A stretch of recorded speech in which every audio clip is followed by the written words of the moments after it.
Viajá a Qatar con Sancor Seguros y Banco del Sol. Trae tu sueldo a Banco del Sol y participá por un viaje para 2 personas para ver a la selección. Además, si sos cliente de Sancor Seguros, duplicás tus chances de ganar. Ganá, viajá, alentá.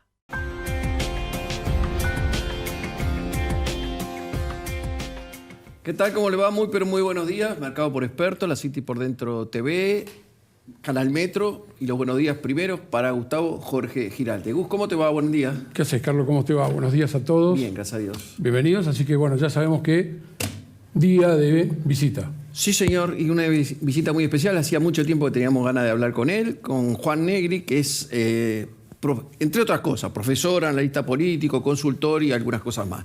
Pero bueno, teníamos muchas ganas de hablar con él, fundamentalmente en este trasiego que tiene la política argentina y este andar que tiene errático. Y queríamos saber, la primera pregunta, primero decirte muchísimas gracias por estar presente acá con nosotros. Y en segundo lugar, preguntarte ya de entrada, ¿cómo estás viendo? Un trazo grueso, la primera pincelada con respecto a cómo estás viendo el panorama político, social y económico argentino.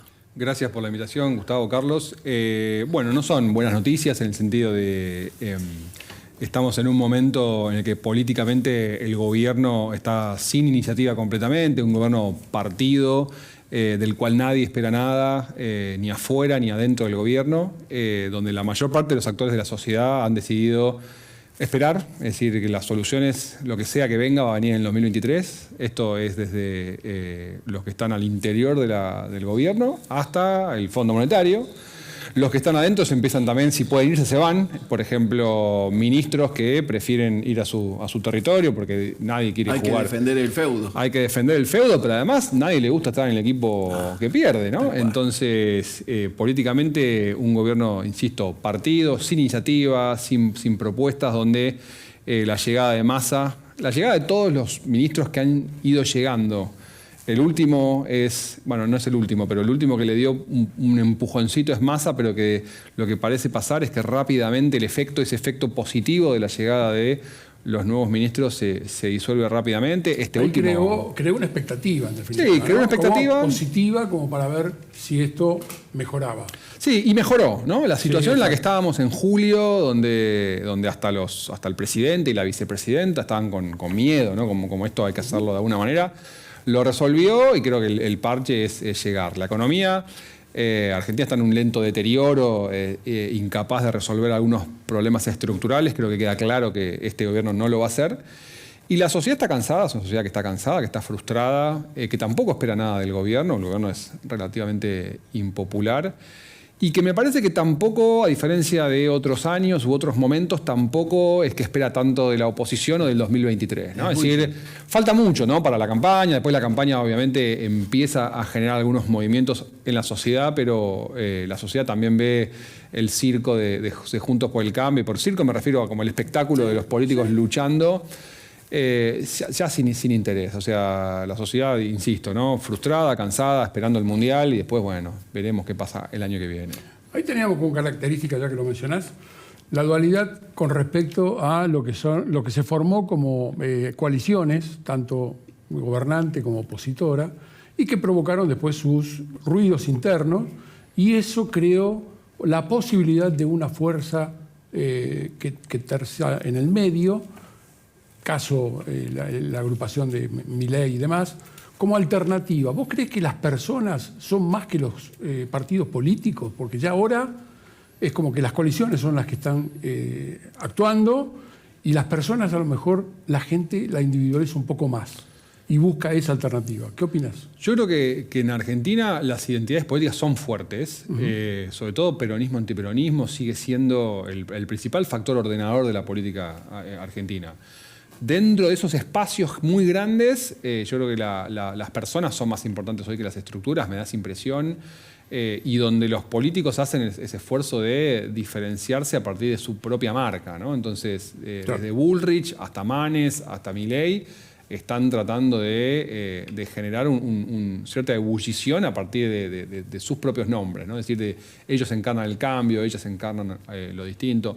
Me parece que es mucho más evidente en los candidatos más antisistema, como los de la Libertad Avanza, o no me acuerdo cómo se llama, que es el partido de Milei, ¿no? Es decir, ahí claramente hay como una figura que intenta generar algo nuevo desde una figura, insisto, revulsiva, ¿no? Renovadora. Aunque también hay un cuerpo de ideas ahí muy claro también. Claro.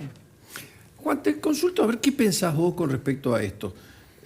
Antes de empezar esta charla hablábamos un poco hacia la pasada de lo que era Inglaterra, ¿no? Que es una convulsión, 45 días la primera ministra, es todo un tema para Inglaterra. No sería tanto para nosotros, pero para ellos es un temor. Pero independientemente de eso, vamos a movernos acá en la región. Brasil, Bolsonaro, Lula. Chile, Bachelet con Piñera. Ahora Boric. En Uruguay, el Frente Amplio, blancos y colorados. Todos tienen bastantes diferencias de unos con otros, se pelean, discuten, la gente está en uno con otro. Ahora, sin embargo, el rumbo económico de estos países es uno. Parece que no se toca. Nos peleamos, pero esto no se toca. Traspolado acá. Nosotros tenemos peronistas, antiperonistas, antirradicales, antirradicales, pro, antipro, lo que sea, pero el rumbo económico siempre va como un barco en tormenta. Sí, Argentina es bastante inusual en ese respecto porque efectivamente tiene una amplitud de políticas públicas mayor que el del resto de los países de América Latina, es decir, el neoliberalismo más extremo con Menem, porque incluso Menem fue más lejos que otros en sus reformas de mercado, desde vender la petrolera, por ejemplo, que otros países no hicieron, y ahora también, como que la regresión de eso fue incluso más violenta que en otros países de la región. Y si nosotros miramos, por ejemplo, el desempeño económico argentino, está muy por debajo del latinoamericano, sacando Venezuela, ¿no? En términos de inflación, etcétera, somos un caso desviado en la región, así que realmente hay algo particular en Argentina. Y es verdad, digo, en el resto de los países parece haber como ciertos pilares que uno podría pensar que es una inflación relativamente baja, un cierto ordenamiento macroeconómico. Después hay muchas diferencias. En Chile, por ejemplo, ahora obviamente hay como una mayor polarización, pero parece que, insisto, esos pilares, como decías vos, Carlos, no se tocan. Yo creo que hay razones... ¿Qué nos pasa interiormente? ¿Qué les pasa al argentino? ¿Por qué llegamos a esto? Llegamos no de ahora, ¿eh? Vos nombraste a Menem, desde ahí, de antes, ya venimos así. O sea, el rumbo económico siempre está alterado independientemente de quién lo maneje. Acá corro el riesgo de ponerme muy profesor, muy académico, pero bueno, ya en los años 70 y 80 se hablaba del empate hegemónico. Un famoso sociólogo argentino hablaba de, bueno, Argentina había generado una como sociedad dual, dos grandes bloques que exceden lo peronismo-antiperonismo, ¿no? O sea, que están representados en peronismo-antiperonismo, pero que es más que eso, que son distintas maneras de entender la sociedad, distintas maneras de entender la política, una parte de la sociedad que mira hacia afuera, más cosmopolita, más vinculado a los sectores más exportadores, más productivos, y una Argentina que mira más hacia adentro, más desconfiada de lo externo, que necesita más proteccionismo, etc. Ese país que de alguna manera ya describía Sarmiento en el Facundo. Y que eso ha generado bloques políticos que hoy nunca ninguno ha logrado imponerse sobre el otro, incluso cuando alguno, como por ejemplo durante las dictaduras, lo intentó por la fuerza. Entonces estamos frente a lo que, insisto, este sociólogo hablaba, Juan Carlos Portantiero, del empate hegemónico. Y eso genera sumado yo creo a un diseño institucional deficitario, digo, que permite estas políticas públicas tan amplias. Eso genera, creo yo, esta situación en la que Argentina ha perdido el rumbo desde la década del 70, un crecimiento económico argentino muy mediocre desde la década del 70, y que no logramos ponernos de acuerdo, una clase política poco audaz también, y no logramos salir de ese estancamiento. Poco audaz es interesante, ¿eh? Sí, tal una cual. clase política poco audaz, me parece que es una buena definición, ¿no? Porque nadie se anima, todo el mundo tocamos, de afuera jugamos bastante bien, pero el día que el técnico nos llama y nos dice, vení, jugá, y no sé ni dónde tocar, ¿viste? ¿A dónde voy? ¿A dónde juego? ¿Para la derecha, para la izquierda, para el centro? No sé. Se hace complicado. Se hace muy complicado. Muy complicado por la alternativa global, ¿no? No, por supuesto. Estábamos así con Carlos viendo un tema básico o una expresión del Nobel Simón Kuznet que identifica 4 segmentos o 4 tipos de países, ¿no? O sea, los desarrollados, los en vía de desarrollo, China y Argentina.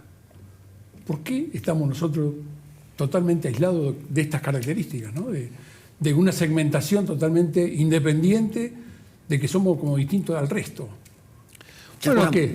Ya estamos así, ya nos etiquetaron. Nos separaron del grupo. Los chicos malos están Acá.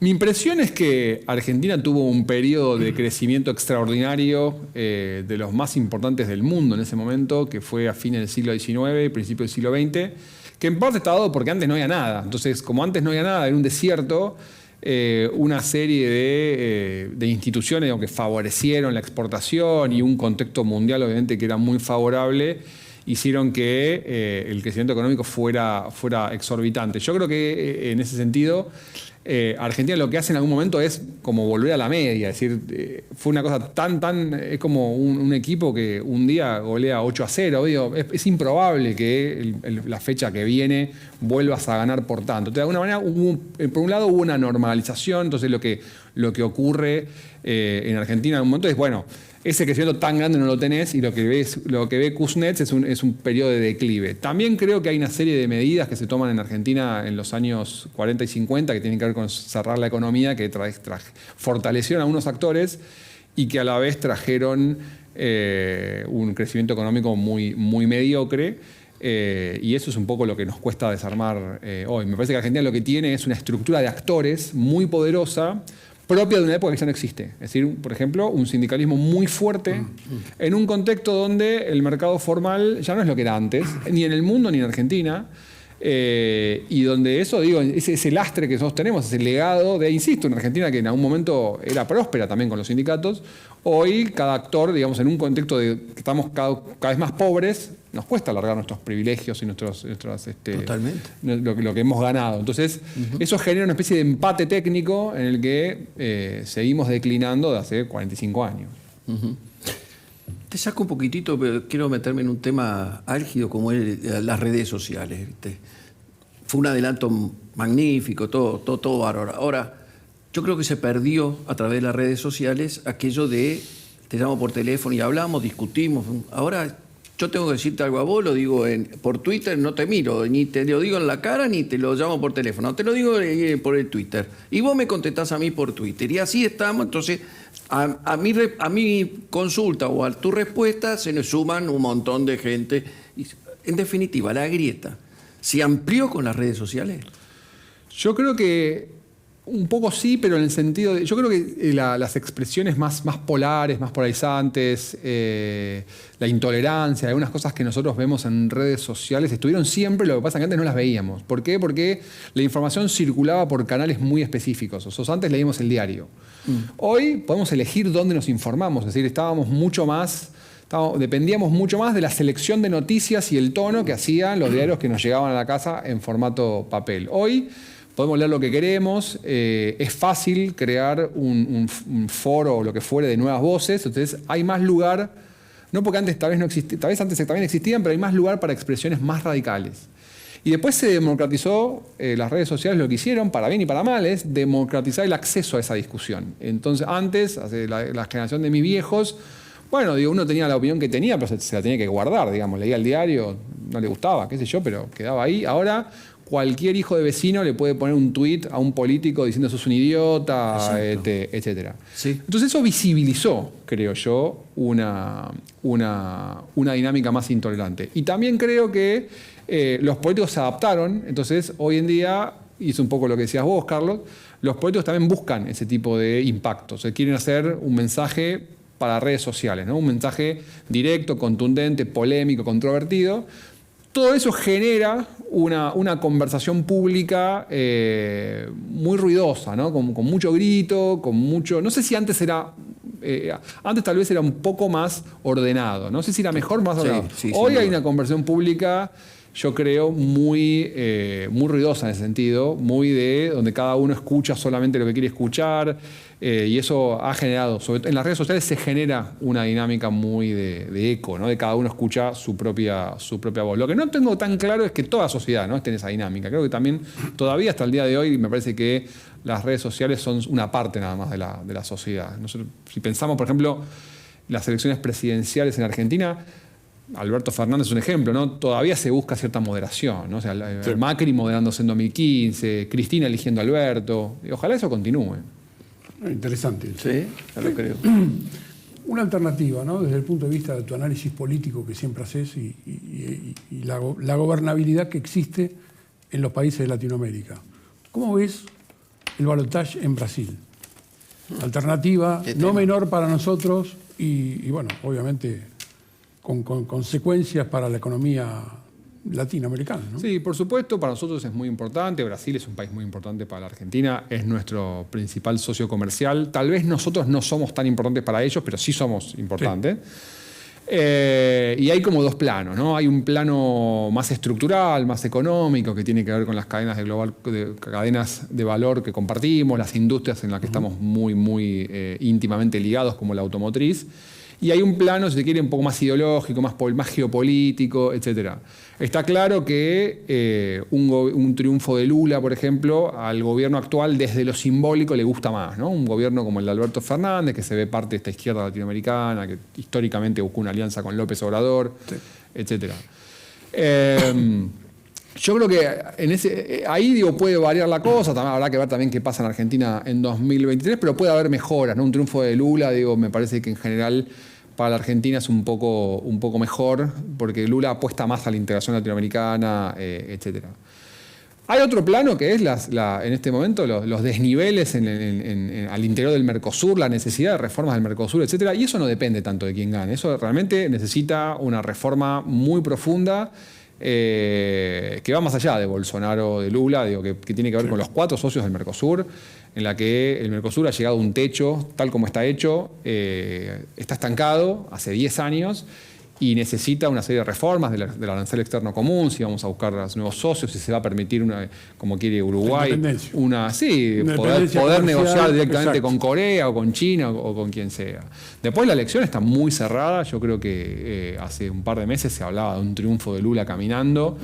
Ya la primera vuelta mostró que esto no era así. Yo creo que Lula tiene una leve ventaja, pero hay encuestas que hablan de 4 puntos. Si tomamos en consideración el margen de error y además el hecho de que en la primera vuelta se subestimó el voto a Bolsonaro, yo creo que estamos frente a un empate. O sea, creo que es voto a voto.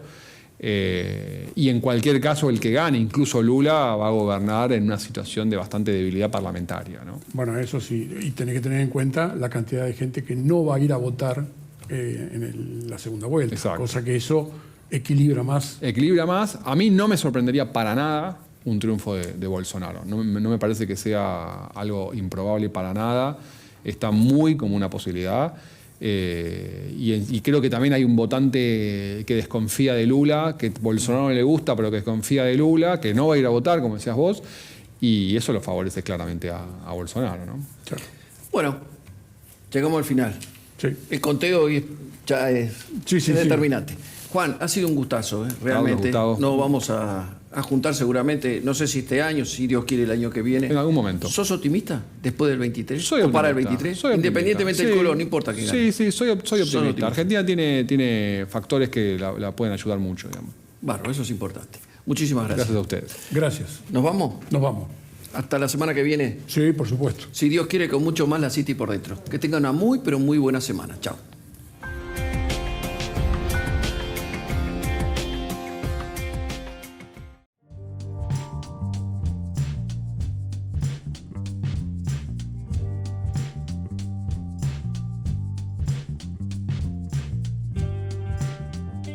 Viaja a Qatar con Sancor Seguros y Banco del Sol. Trae tu sueldo a Banco del Sol y participa por un viaje para 2 personas para ver a la selección. Además, si sos cliente de Sancor Seguros, duplicás tus chances de ganar. Ganá, viajá, alentá.